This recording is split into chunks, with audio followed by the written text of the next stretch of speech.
പൊടിമീശ മുളയ്ക്കണ കാലം, ഇടനെഞ്ചില് ബാൻഡടി മേളം.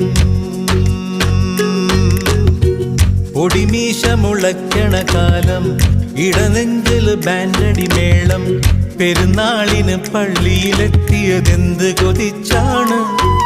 അന്നാ വഴിവരവിന് കാരണം അവളുടെ കരിനീല കണ്ണ്. അവളൊരു ക്രിസ്ത്യാനി പെണ്ണ്. പൊടിമീശ മുളയ്ക്കണ കാലം, ഇടനെഞ്ചില് ബാൻഡടി മേളം.